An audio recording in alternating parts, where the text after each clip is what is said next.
Hi, and welcome to Ahead of Their Game, the podcast that talks leadership in sports.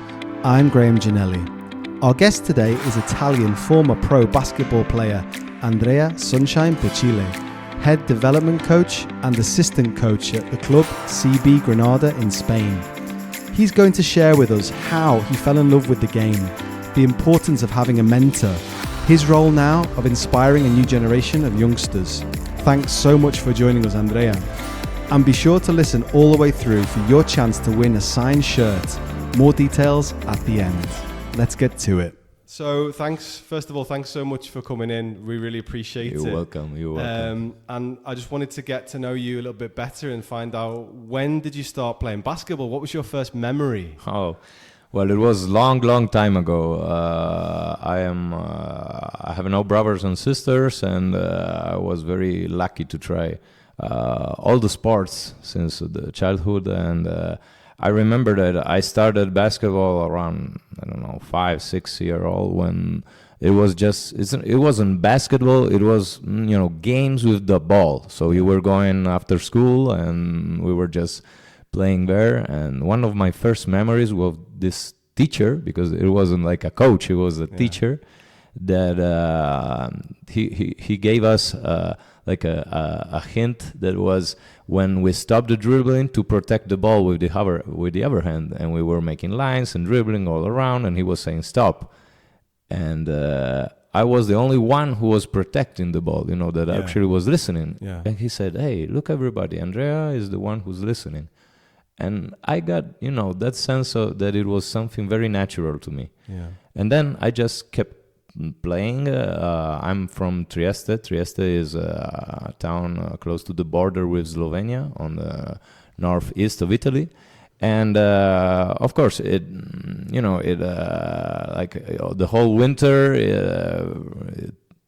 there's a lot of rain. It's rainy and it's windy, and so my parents preferred to put me in a gym instead of playing, all the sports outdoors.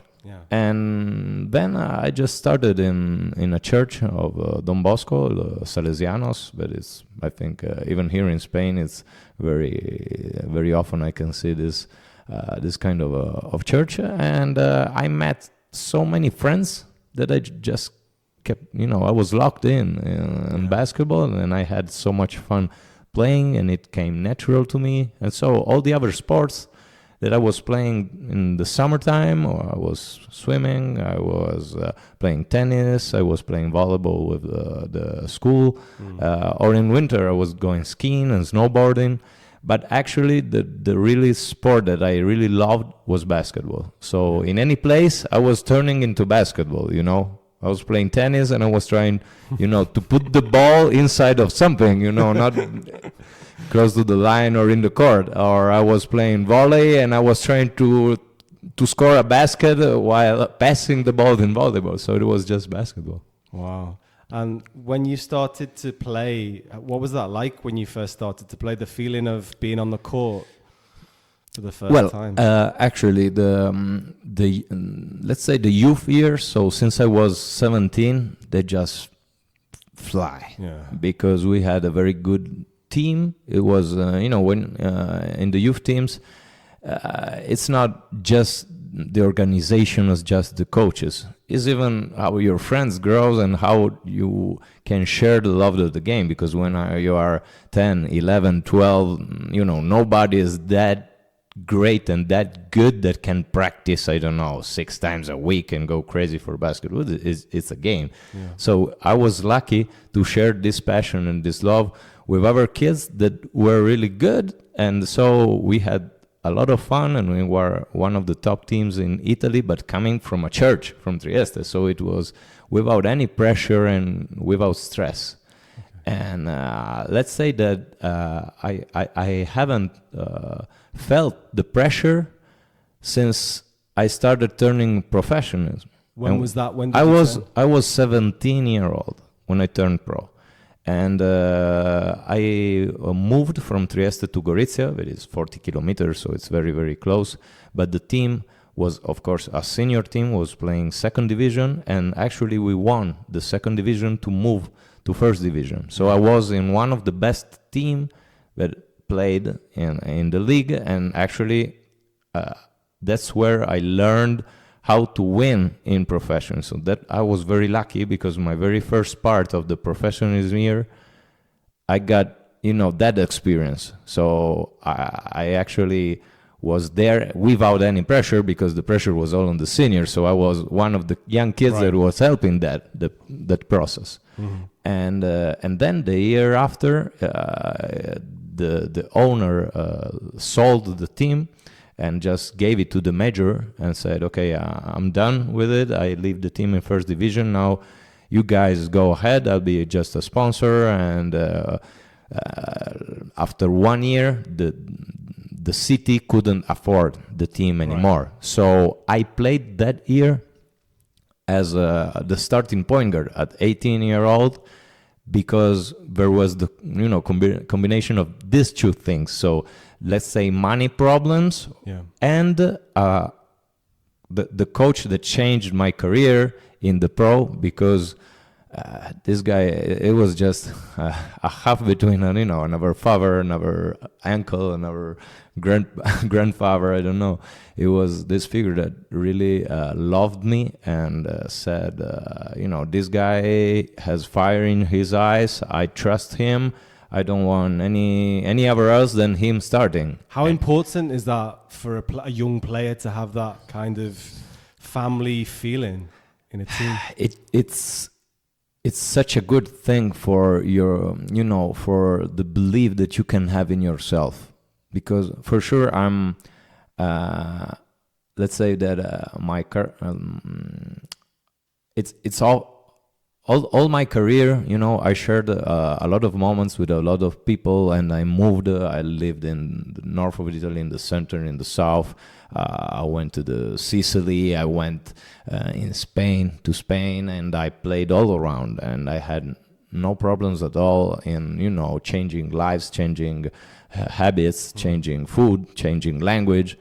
And so the game, it was just the only part that was the same, And so to trust yourself in something that you are really comfortable, as I was playing basketball, it was just the thing that never changed. So all the things were changing around, but I was very, I believed a lot in my potential and in my possibilities, but because I was so much happy playing that I couldn't feel even the stress or some, all the negative part of a professional sport that turns into a job that can affect.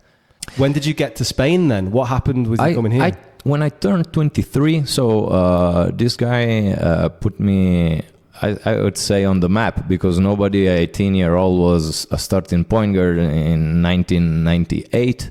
And I was playing like I was playing in the playground in the church. So I wasn't scared at all about everybody. I was just playing basketball. Yeah. And then after that, I moved again to second division, playing a lot of minutes. I went to Pesaro 3 years. The team of Scavolini Pesaro was playing EuroLeague, Super League. We were one of the top 4 teams of the Italian championship. So we arrived until the semifinal. And again, I made the other step. So I had the experience for 2-3 years to stay on the top level in Italy. And then those years were the best teams, I'd say, of EuroLeague. Virtus Bologna won the EuroLeague. There was a Final Four with Virtus and Fortitudo, so 2 teams from Bologna, and then Kaunas won the EuroLeague. But the reference of the European basketball as a country was Italy. Yeah. And so I had that experience, and it helped me, to grow and make another step. I started playing with the national team as well, and I just, after a decent year, so when I turned 22, from 22 to 23, I had a so-so team year, and I felt that I needed something else. And that's where I accepted the offer of Granada without knowing at all where Granada was, or what, without thinking it so much. I just felt that it was the correct move. Okay. And I just went here in Granada, and I had a hell of a year with the lab, because we won the champion. I mean, we won the we could make it to ACB, and then I started my career in ACB, and that was a huge moments, huge moments. Those years were always kept in my heart. Was there an influence that you had, a player that you looked up to, or that you were playing with? Yes, I was trying to get. I didn't have, of course, the idol was Michael Jordan in those years, and I had nothing compared to Michael Jordan. I wasn't. I didn't have those athleticism. I couldn't dunk. I couldn't fly. So that part, I couldn't look at. But I could look at his energy, his fadeaways, his way to trying to play, elegant and put those kind of things, and those tenacity, and to be angry until the point that I want to win. I always want to win. I want to pull myself through my limits. And of course, I was, as I told you, I was so curious about so many words that I was taking from everybody the best that I think that I had. So I had this point guard, Melvin Booker, but actually is Devin Booker's father. So he was a great point guard, and I tried to steal from him some of his moves and make mine. Then I was playing, I had Joseph Blair, who actually gave me my nickname Sunshine. I was going to ask you about that. You've got it's Andrea Sunshine Pecile, and to be honest, I've never asked you. I mean, we've known each other for a while now, but I've never actually asked you, how did that come about? Because in those years, it was the blockbuster year. So you had the young kid had to go to the blockbuster, get all the VHS for the trip, for the road trip, with his card. So I was paying for that. I had, the trip was, 6 years long, and I had, 4 VHS movies for the way 2, and then 4, for the, so I had 8. And of course, some movies were good and some others were bad. And the bad ones, everybody was complaining to me because I was the one to choose. But if we traveled, twice a week, how can I get good movies, So, okay, I was getting that. And one of these, these movies was Remember the Titans. Yeah. So one of the actor was, acting as a quarterback, and he had long blonde hair. He was, everybody was calling him Sunshine in the movie. And so JB just turned, and say, "Hey, you look like Andrea. This is Andrea. Okay, Sunshine." And he started calling me that, and I just, locked in. I said that's the perfect nickname for me. I had so many others. The coach that I told you about, the first coach that put me as a starting point guard was calling me California. So it was, the shining part was always something very connected. But is that normal though for basketball players to have nicknames? Is that something that's come from America? It comes from America, definitely, but it's common. Because when you are on the floor, you just call it, JB, MB, Sunshine. I had, instead of naming under name Joseph, I want, it just JB. It's easier. And I think it, as we said, it's your life as a sportsman, basketball player, your family changes every 8 months because your family is your team. And it's not very common that, the same team keeps playing for many years. So new guys arrive, or you are leaving to other countries and everything. So to connect faster, something just need to speed up. And that's probably why nicknames are, so common, it's something more deep in yourself to have and share this instead. You don't talk about what did you do 2-3 years ago. No, you talk about the present. You feel the practices, and a nickname is just way faster. Yeah. Okay. When you came to Granada, what was that like when you first got here and started playing? I mean, the city, the people. Well, actually, I loved the city from the very first moment. I still remember my first time. It was 2000, let's say summer 2003. Right. And I arrived in the Zaidin, close to Palacio de Deportes. And my house was Calle Santa Rosalia, so I was Zaidin. I'm saying that I'm at Zaidinero for life. and actually, I just get in love with the Trieste. It's very similar to Granada as let's say the Granada capital, 2,200 people, the same as Trieste. Trieste it's on the sea, so that's what I missed a little. But in 30 minutes you can go to the beach here, or in 1 hour you are to Malaga to have a walk on the. So it wasn't that far, and that the connection with the lab, I saw that I could have an impact on the team. It cost me because I didn't play good the first half of the season. It needed me time to understand the way we was playing, and now I can think more about it. But I was a 23 Italian guy, first time out of his country. The other foreigners were a Croatian guy that now is coach Veljko Mrsic from Brogan. And the other one is an American guy, Aaron McGee, and everyone else was Spanish. Yeah. And now I think that it was harder than what I felt. To me, it was just natural, but 4 or 5 months to get in the correct rhythm. Then the second part of the season, and definitely the playoff, I played at the level that I was expecting myself to play, and I'm very happy that we had immediately, to get to ACB again. And then I was just ready to play ACB at my level. And at that time, did you have kids, or were you? No. Okay. And I didn't have kids because I haven't found the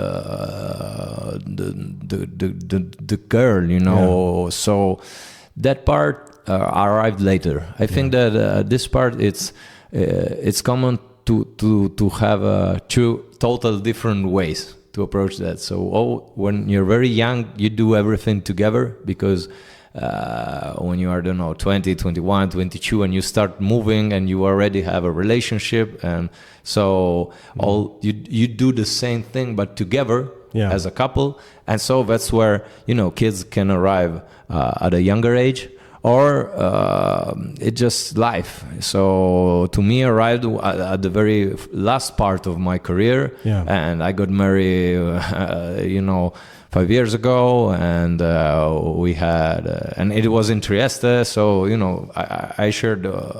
I traveled all around the world to get back to my hometown to find the correct girl. So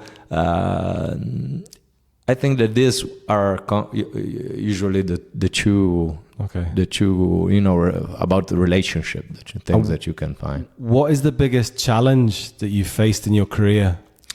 Let's say that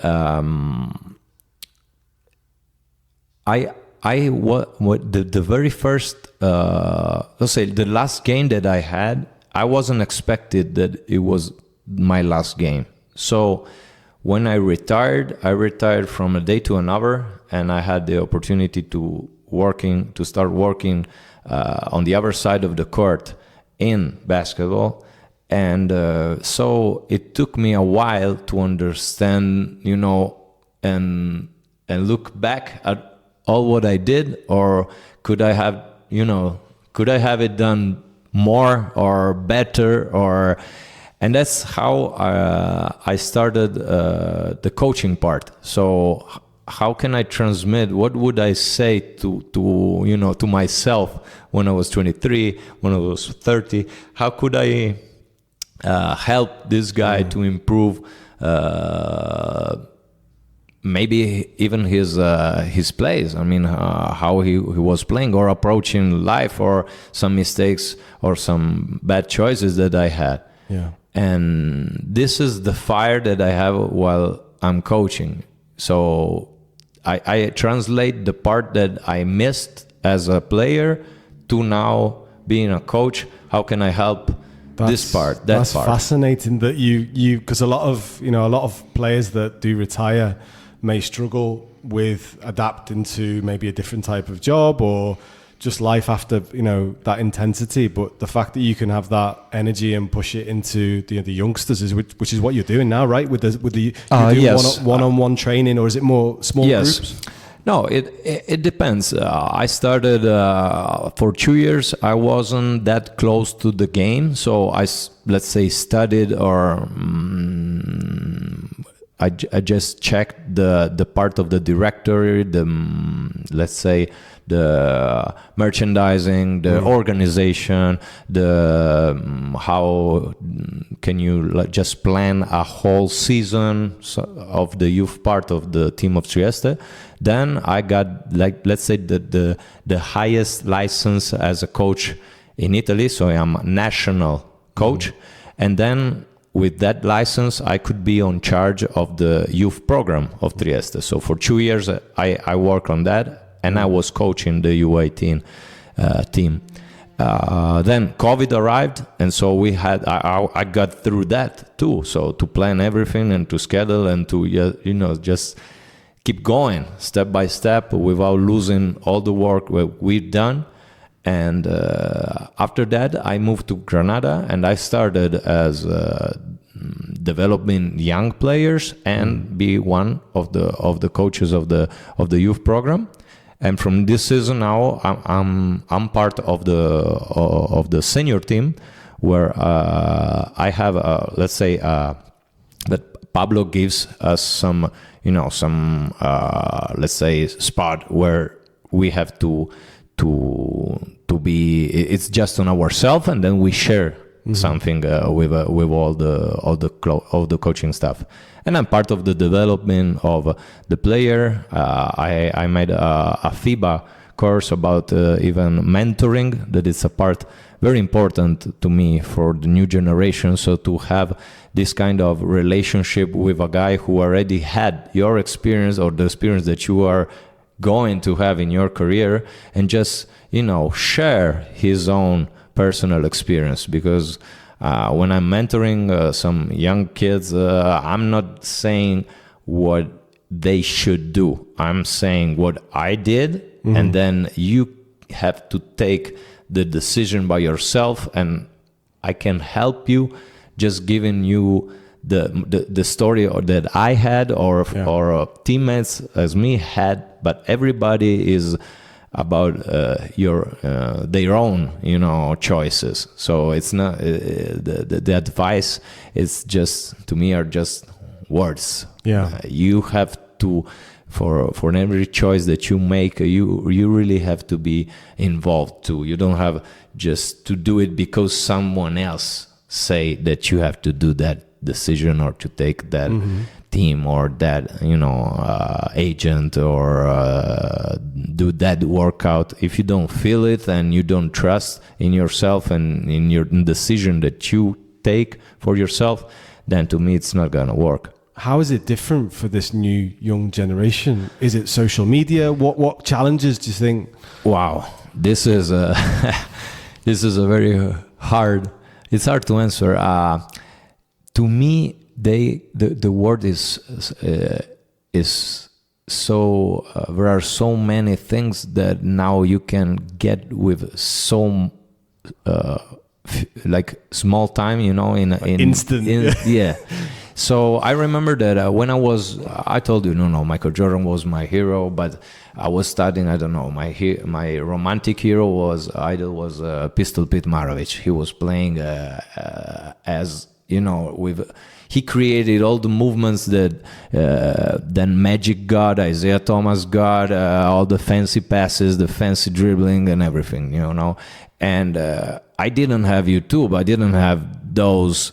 We had all the VHS, to get the videos from. And I remember that I was when the VHS turned into DVD. I started with Pontel. It was this American distributor of old games, but recorded on DVD. So I was taking games of the 80s to check players. But I had to wait, I don't know, a month until, to send the request, then to pay. Then they was shipping from America to Italy. It was in a month. Yeah. Now you just go with your mobile, and if I am teaching, a move, a basketball move, and I am in the gym with my guy, in 2 minutes we just have 3 videos of the correct play in any language, or you can see it immediately. And this is just something that young generation needs to turn into something that they can improve faster. Yeah. Because if, of course, everybody, complains that young kids are lazy, or they just lose time on the mobiles, or they just lie on the sofa watching TV. Okay, but I mean, we were lazy as well with other things that our parents didn't have, and our parents was lazy because their grandparents didn't have the things that our parents. So the world is moving so fast that you need to use the technology and to speed up. So, to me, the fact that, just 2 days ago, we were warming up with an application. It's called Home Court. It is excellent for dribbling. So the kid of Joe Thomason arrived, and I just, he was a part on the court because I was playing with another guy. And he said, okay, just come here. I put my iPad, you're dribbling. And he was dribbling every 5 dribbles. A target come, and he was touching that. And it was a great time. And, the technology, if you use it good, helps. And of course, it's a tool, exactly, yeah. But that's the challenge, isn't it? I mean, my kids as well, we do let them have screen time, but it's limited, obviously, to half an hour or an hour, perhaps, depending on the day, if it's a weekend. But kids also do need that downtime. They do need that time. And it depends on the parents. It depends on each parent. You obviously respect what each parent decides. But I think personally that it is a part of your life from when you're born. I mean, you and me, I'm 40. So we come from a generation that we just saw the start of the internet. So we've got that kind of knowledge of how it was before and how it is now, because we're in really exciting times now. The way, like you say, it's moving so fast, at such a fast speed. But we've seen it before. We've seen this is the internet. This is what it's like. Wow, this is so powerful compared to what it's like now. Think about my grandmother. She was sharing one television in black and white, so not in color, with the whole community. She was coming, after the World War. They didn't have a bathroom. They were sharing a bathroom in the community. Wow. And now I'm video calling her with my son, that my son is speaking, Spanish, and saying hola to her. Hola, abuela, bisabuela. Yeah. And so this, for her, imagine how much it changed the world. Yeah, totally. But our kids are growing with this, and it's they need to learn how to use this technology. Not losing time, but giving opportunities. Yeah. Opportunities. That's the main thing that it can come to them. Okay. And tell me about the summer. What do you normally do? Because you need to talk about this summer camp that you do in Italy. That's something that started in the playground. So I went in the playground, and we, with a couple of friends, just painted again all the lines and everything. And so the priest came and said, "Well, why don't you make something for all the kids?" And I told him, I got invited to, so I was the guest. Oh, right, really? I would go, but just be the guest. So sign autograph, make some shots, taking pictures. But this is like a basketball camp where they go, they concentrate on their skills, and they stay. Do they sleep overnight? Yes. Okay. Now in Trieste, no, but in Lignano, that it's on the beach, yes. So it started like this. And I said, okay, I'll be in charge of this, you know. And so this is 13 years that we are making the camp in Trieste. Wow. But since we don't have accommodation for people that are coming from outside, we just do it for the kids of the city. And so it's a day camp. They arrive at 8:30 and they leave at 5. But that's where Lignano comes, that it's on the beach. It's, let's say, close to Venice. Yeah. And there we have a summer village that is for 3,000 people. There are other camps of other sports that are sharing all the structures and everything. And that's, to me, is the perfect week for a kid. I would love to be, you know, 11, 13, 15, whatever, to make this summer Well, that's what camp. I said to you. Remember, I said to you, said, "Oh my God, amazing. that thing looks like amazing for adults. Like, I Yes. want to go." It just Yeah. No, many parents ask me if we can do a week just for the parents. So leave the kids at home. No, and- seriously, that you should even think about that, because the It's fact that the video that I saw was, I think it was on your Instagram, where, you know, the kids arrive, they get their top, you know, they get their name their on own. the back. It's personalized. So we're the only camp in the world that make, you know, your uniform has your own number and your own nickname. That's so good. That's where nicknames count. You see, again, you choose your own nickname. Everybody knows that week you get your nickname on the back. Wow. And then, you know, I'm just sharing this with friends. So I don't care about the numbers of the kids that are arriving, but my staff is huge, because that. How many people have you got? Usually we have, let's say, 100 kids per week. So it depends. Usually we make 2 weeks in Lignano, but my staff, it's about, I don't know, 20, 25 people. Why? Because that is my summertime. I want to share those moments with my family, with my friends. So I don't care that we could handle it in, I don't know, 7 guys. Our community is 20, 25. We go all together, because it's even vacation for us. So if a friend of mine come there and I give him a group of 35 kids, and you have to, you know, check them, create prepare the practices, then bring them to ice cream, then bring them to the pool, then to the beach. After 6 days, there's no vacation for you, you know. If we are 7 each group, you can share it with your friends, and then we meet for dinner, and we have, you know, it's a total, it's a complete different time that you're spending with the kids. So the kids are always connected with them and with, you know, the coaches and everything. Yeah. But everybody that, you know, turns, you see something that is checking you, that is controlling you, so you feel safe, but you even, you know, don't go over some limits, because for sure you gotta understand that these are kids that maybe it's the first time that they sleep out and it's summer and they want to do whatever they do, but we have to control it, because of course it need to be the week has to be perfect. Yeah. And when does this run from? July? Does it start? Yes. It's for July. This summer 2024. We're gonna have the week from the 9th of July to I think 7. Sorry, it's Sunday. Okay. I think it's 7 of July until 13, and that's why we changed this. And we're gonna do just 1 week in the beach, and then the 1st of August we're moving to the mountain for the first time, because a very close friend of mine, Gigi Datome, that is captain of the national team, he just retired. He's gonna marry on Tuesday the 12th, so I can't miss the marriage. And so we said, okay, let's split and let's try a new opportunity in the mountain. It will be the first time. Oh, cool. But we are ready. Yeah, we just bring the sunshine to the mountain, so there's no problem.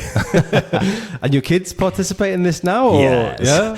Yes. Now Liam is 2 years and a half, and of course our parents, they help us, so he doesn't stay the whole day. But he comes a little, and he has his own, small jersey. He tries to run, and he got involved. But no, the thing is that the most beautiful part of the camp to me, it's how the kids share those moments for the whole week. So at the end of the week, usually half of them, is filled with emotion, and they cry, and they want to stay some other time all together, and are people from all around Italy. But now we are having even guys from Spain. Last year we have a girl from Dubai that made one week of basketball and one of volleyball. Really? Because we're having a small part of volleyball too. And everybody, got connected, and now with the mobiles, they share the Instagram profile, the Facebook, the mobile, and they talk each other. So, maybe in my year, I remember that I had a pen friend. I was writing to some guy. Do you remember when you had to actually write? Yeah. Postcards and stuff like that. And you had a postcard, and this guy was living in Limoges in French, and I was, those was the 90s, man. Now it's that easy.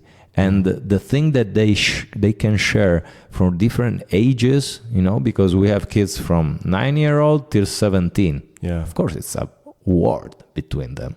But if they can share time, because they go all together having dinner, they go together to the beach, they go together to the swimming pool, then of course we split them when we have practices, because the level, of course, it's different. But there's a lot of time that they share, and they understand how to live that with all, the good things that somebody has and the bad things that somebody has. So this is to me the best moment of the camp. Right. When at the end of the week they understood that they made something all together for 6 days, and they grow as a person, and they understand that there are big guests that are coming and giving their experience. So it's fancy, but then it's a seed that we put in their soul. It's like Inception. We are making an Inception, and everybody has his own. Somebody is for basketball, somebody is for, music, somebody is for other things. And so it sounds like you're giving back because of all the success you've had in your career and the things that you've learned, and now being a parent as well. I think that really, it must help you. And to give back to, it's very rewarding for you to be able to do that, because, definitely, with your job now, what you're doing now in Granada, it's almost like you're mentoring. Like you say, you're not encroaching, you're not telling them what to do, but you're providing that support. And then in the summer, it's like you let your hair down. You seem to really enjoy that. It comes across on the videos that you really, really enjoy what you do. Definitely. So would you say that's the most important thing then about being successful, the enjoyment, that you love it so much, or what other elements are important? Definitely, because I'm in touch with all the kids that I actually or mentored or actually, coached. Yeah. Because I coached them for 2 years, and now these guys are 2003, 2004. So let's say they are 20, and they are making, they are in the same process that I was when I was 20. So they are leaving Trieste to play in a second division team. They are leaving Trieste to play to, I don't know, maybe to have the university on the south. Yeah. It's something that I already did, and I'm still in touch on them, asking, how are you doing? You need something? What are your main problems right now? What do you eat? Do you tidy your room? It's something that comes. It's not just me looking to them. It's them that they write to me. So that means that I learned very well how hard it is to keep the communication alive when you leave from your hometown, because your friends, even your best friend, is not used maybe to text and call and take some times of his normal life dedicated to you that you are far away. And this is something that can create, you think that you have, I don't know, you can count on 50 guys, and then you see that it might be 2. Yeah, if you're lucky, 2, 3, maybe I can't count them on the hand of 5, really.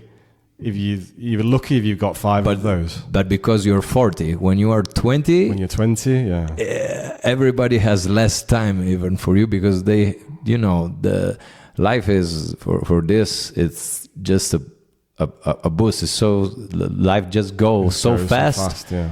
And these guys that are trying to make follow their dreams, but it can be university, can be job, can be basketball, can be whatever. But I really had a lot of respect who put everything that they have to follow a dream and trust, the process and keep going day by day. Day by day is the key. Day by day is the key. Okay. Well, Andrea Sunshine Pecile, thank you so much for your time. It was a pleasure. And all the best for the season coming. Thank you. Thank you very much. To win the signed shirt by Andrea, it couldn't be easier. All you need to do is like and subscribe to our YouTube channel and on our Instagram page @AheadOfTheirGame. Good luck everyone, and we'll announce the winner in the next episode.